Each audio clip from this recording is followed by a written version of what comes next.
When you guys aren't supposed to be out, what are you guys doing out here? How'd you get out? Well, I think I know how. I think I know how. Hey, good morning everybody. This is Organic Dairyman. Welcome to my channel today. Today is Monday, January 27th. Hope everybody's doing great today. I'm doing fine. And well, as you can see, we have some calves that are out. Yes, we do. That's one of the things we're dealing with here right away this morning. And you're wondering, how did the calves get out? Well, how did they get out? This fence was actually broke down yesterday. One of them got out, but I put it back up. There's juice flowing through it. But down yonder, we blew snow out over here the other day, and well, it got hard and crusty. The calves are walking right over the fence. So what we're gonna have to do is down there, we're gonna have to put up a makeshift fence and put some posts going into the snow so they don't keep walking over it and get out. But that's where they got out. More than likely was right there. That's the downside when around out here in the wintertime the snow drifts in. And well, like I said, it didn't help that we blew snow that way and it kind of buried the fence even more. So we had the same problem last winter. We did.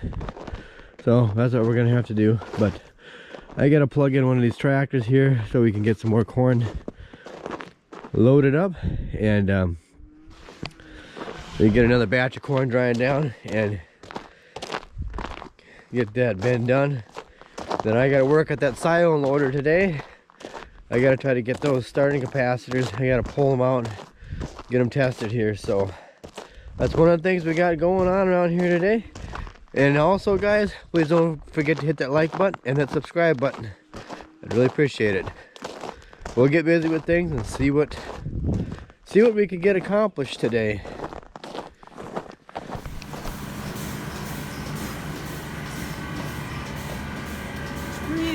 How you doing, Danny?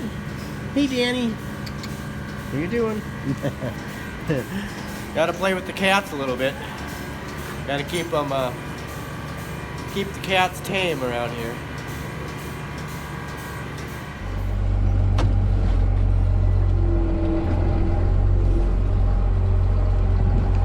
Okay, we're finally gonna start filling up the batch dryer again. And my cousin, he came over for a little bit and then helped. He just helped get the bin, sweeping the bin, but he couldn't stay very long because he had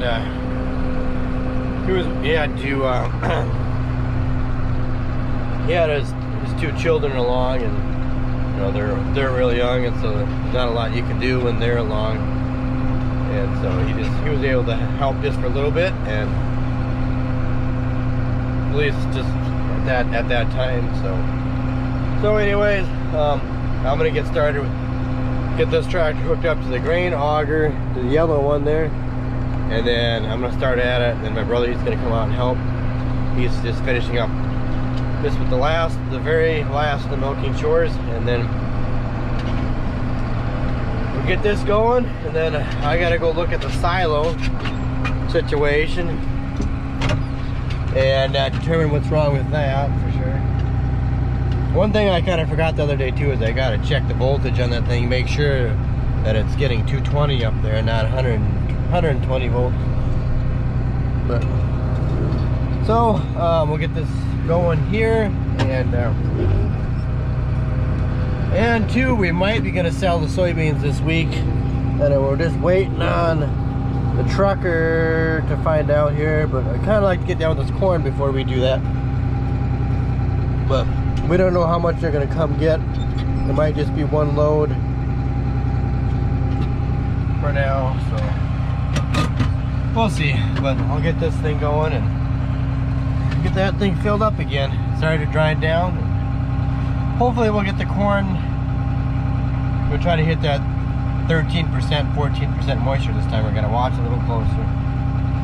And oh, We got, I don't know if you can see this, you probably can't. We got the makeshift. Let me get out and show you here.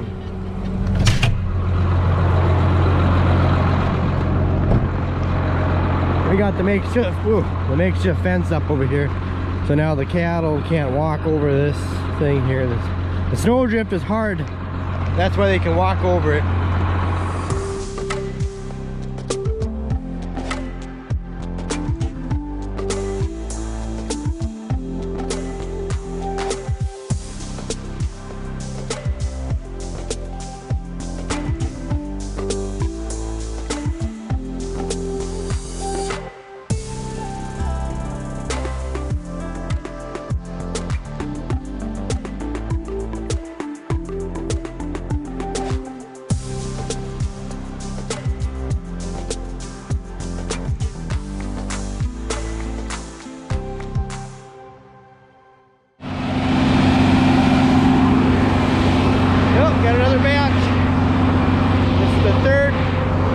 Batch now we're doing here, so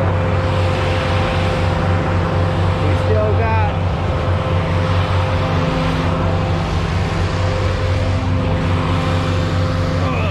got that much left. I don't know, there's probably at least there's probably at least, I don't know, maybe 2 more batches in here, maybe 3, I don't know. I better move this thing back. That collapses, that wall falls down, doesn't bury the darn thing. So I gotta go work on the silo now. So that's doing that. 3 hours, we should hopefully have a dry batch of corn.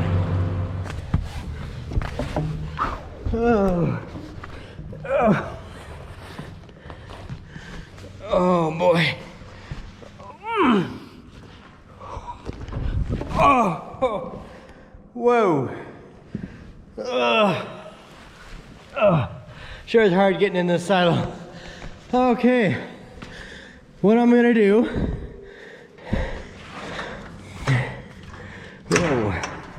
is I'm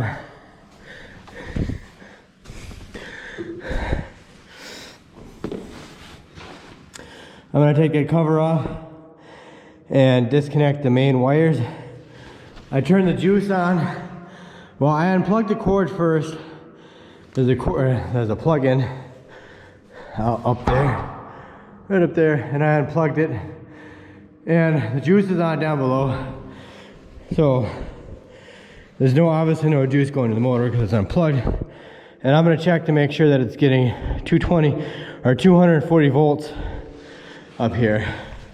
Sometimes you can get, it can backfeed. Like what can happen is underneath this cover right here, there's a set of, they call it rings in there. The brushes, you can see there's a wire right here. And there's brushes that go around those rings. On the outside of those rings, which feeds juice. So the juice can go to the motor, because otherwise, you know, how do you think this thing, the cord would get wrapped up because this thing's going in circles all the time. So you have to have some way to transfer the juice around in here so that way the cord doesn't get wrapped up. So sometimes what happens, those brushes, they can go bad, or the ring can go bad or something. And maybe it's only getting, you know, it's only getting, you know, I gotta check from where the juice comes out. Just right here. Yeah, that's where the juice comes down to the motor from the brushes or from the ring or whatever. And so it could be that. Could be what's tripping it too. I don't know. I doubt. But it never hurts to check as long as you're doing it. So that's what I'm gonna do. Check that and make sure that that is not the problem, and it's the capacitors. Or it's not the capacitors. One thing to always remember, as long as you're doing this, it's probably like easy. As long as you got a cell phone, take a picture of it. It just saves a lot of hassle, you know. Especially, I might be taking these starting capacitors or wires off. And like I say, whenever you're working with these starting capacitors, you make sure before you even touch these, before you do, you know, you pull these wires off, make sure that you short it across, arc it out, because there's a lot of voltage there stuck in these capacitors. I don't know, these might be the running capacitors. I'm sure these are like the starting capacitors. I don't know for sure which one is one, but these are like dry cell and these are like liquid ones over here. But you gotta short it out with a good screwdriver because it will go snap. But anyways, yeah, as long as you got a phone, take a picture of everything so you know where all the wires go. You know, like the main lead wires, I know which ones are what, but you never know if I got amnesia or something and I forgot. I couldn't remember. Okay, this thing is live. There is juice. So turn my voltmeter to AC current, and what you want to do is take your positive and your negative terminal and touch the white and the black wire together. Some people will say this is dangerous to do, but there's only one way to find out if you are getting the proper voltage. We're looking for something like 240 volts. And let's just double check here, make sure we're getting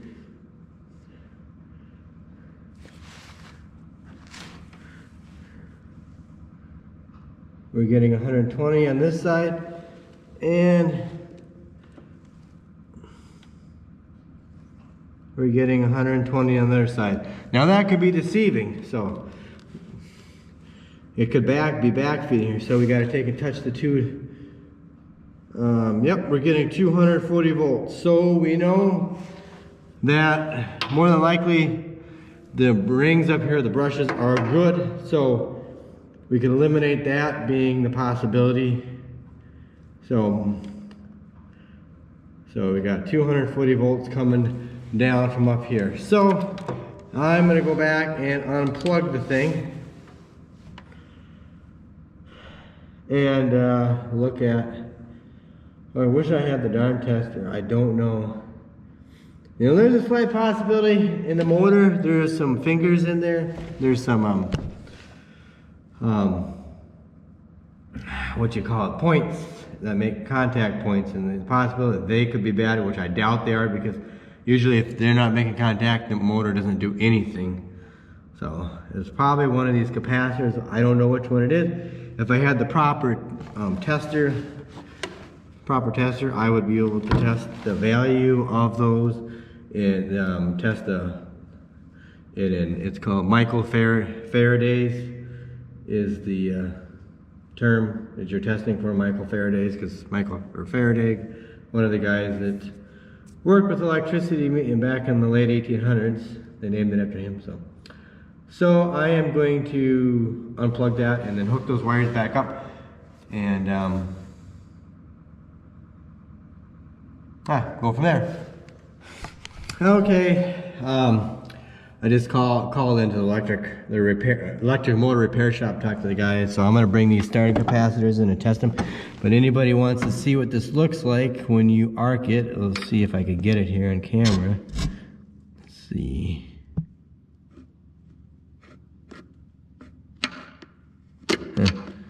This one did not. You know, this could be the one that's bad. He said that one of them could be enough to do it. If there's just one that's bad, he said that is enough to do it. So that one didn't seem like it wanted to discharge, so all the rest did. So maybe that's the bad one. We'll find out, but we'll take them all in and they'll check the values of them at the electric shop. Okay, I'm on my way into town. I got the capacitors all in a bag there. So hopefully we can I'm hoping that it's just a capacitor that's bad. I'm really hoping it is. So, and yeah, so I just want to get the silo bag going again. I'm tired of running over to my cousin's every night and having to load up stuff over there.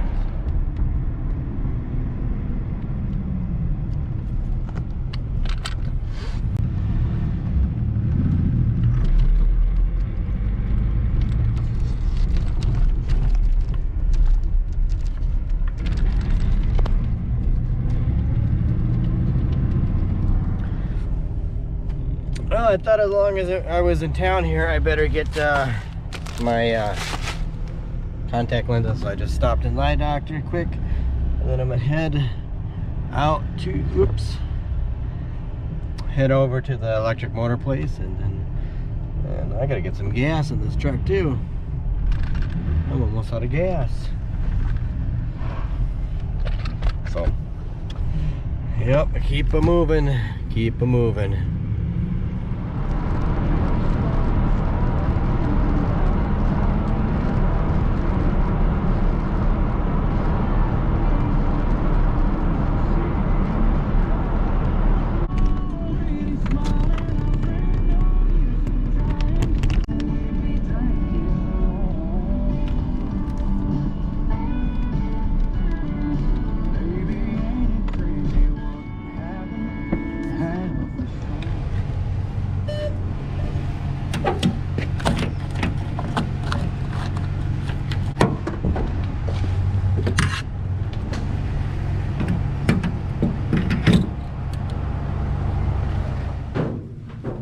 Okay, everybody. Obviously, I'm back home from town. I had a few other errands I had to run in town as long as I was there. Got something to eat, and so I'm back home. And anyways, the guy at the repair shop, where I got them all in this plastic bag here. There's 4 of them. Yeah. The good news is, I should say, the good news is, all the starting capacitors tested out good. The bad news is they all tested out good. That means it's something else that's wrong, and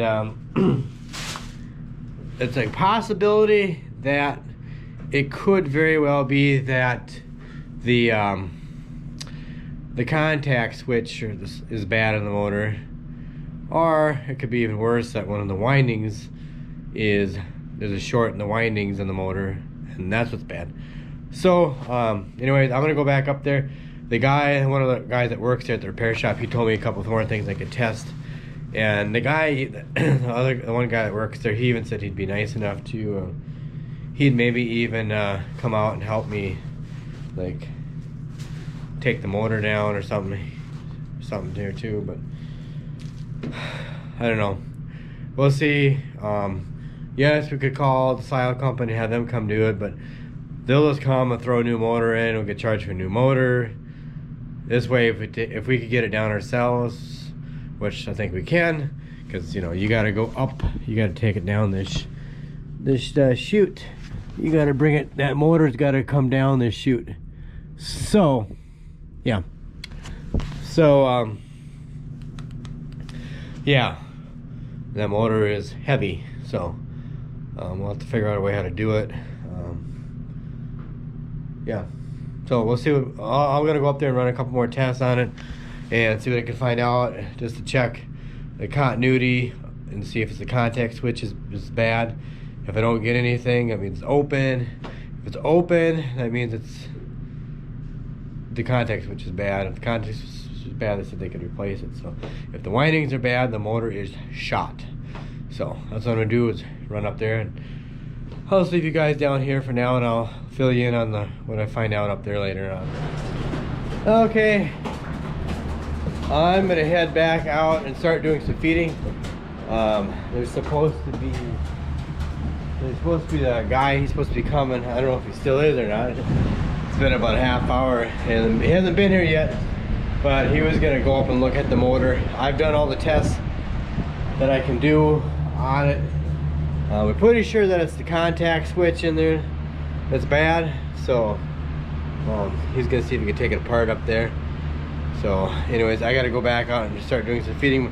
My brother's grinding hay, and he just got done unloading the corn out of the batch dryer, as you just saw. So that's what I'm up to. Hopefully he comes tonight. Oh, I just want to get that thing going.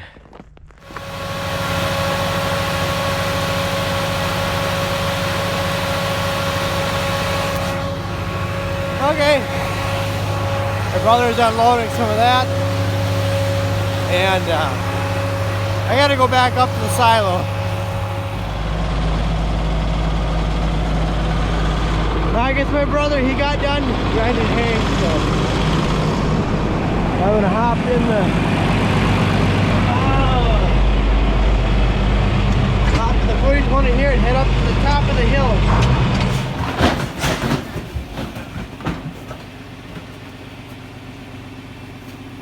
Well, there they are.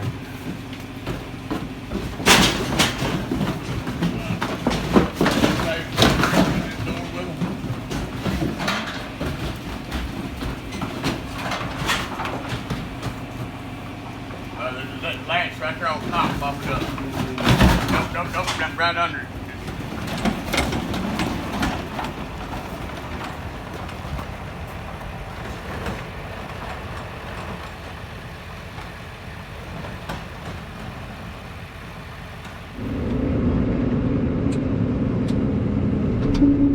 Okay, as you just saw a little bit ago, well, we loaded up one cull cow and an open heifer. I guess I forgot to mention it earlier that we were going to sell a cow and a heifer, and anyway, so we sold. We're going to sell one cow and an open heifer. I guess the trucker, I didn't know that he was going to come today, but I guess the trucker called, I don't know, sometime earlier this evening he called and said he was on his way, so we kind of knew that it might be this week, but we didn't know for sure. So anyway, so we got those guys loaded up and shipped off to the slaughter facility, and yeah, so they needed. And anyways, about the silo, I guess a guy that was gonna come and help with the silo, I guess, or work on the motor up there, I guess he had something come up at the last minute, so he couldn't make it. He said he'd come back tomorrow after work and come over and see if he could look at it up there. So I don't know. If a guy had money, extra money, just call the silo people and have them come. They can come and put another motor on. And the problem is the silo company is about almost a 2-hour drive away from here. So you got mileage, and then their labor, and then the motor. We're probably looking at a good $1,200 at least. You know what? If money wasn't any object, that's what we do. Just call them and be done with it. But you know, when you're not getting paid enough money, it just makes you work harder. Makes you work harder to try to make more money. It makes you work harder to try to save more money. Oh, I guess it's the way it is. So, well, we'll get her done. We'll get her done. I gotta keep working here. Gotta keep going with the feeding. I'm trying to get down with the feeding here yet. It's gonna get late tonight. That's all there is to it. Nothing we can do about it. We can't help it. It's just, right now, we just all these things had to happen. That silo loader, that corn.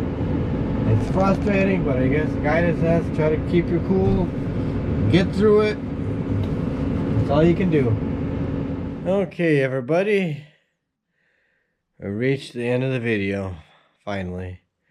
It's been a very long day. Well, it's already tomorrow, but oh yeah, I'm just sitting on the top of my brother's tractor here, imagining this thing is back running again. Yeah. So anyways, tomorrow's pretty much going to be a repeat of today. Well, I hope not. I hope we get that silo thing fixed. And yeah, you can see your line of stuff on the shelf over there, parts and old stuff, and an old surge vacuum pump over there. Thing's probably worth something. It still would work. The guy put a motor on it. Oh yeah. So yeah. So anyways, guys, have a good night. Take care. Don't forget to check me on Instagram and Twitter at Organic Dairyman. And I'll catch you later.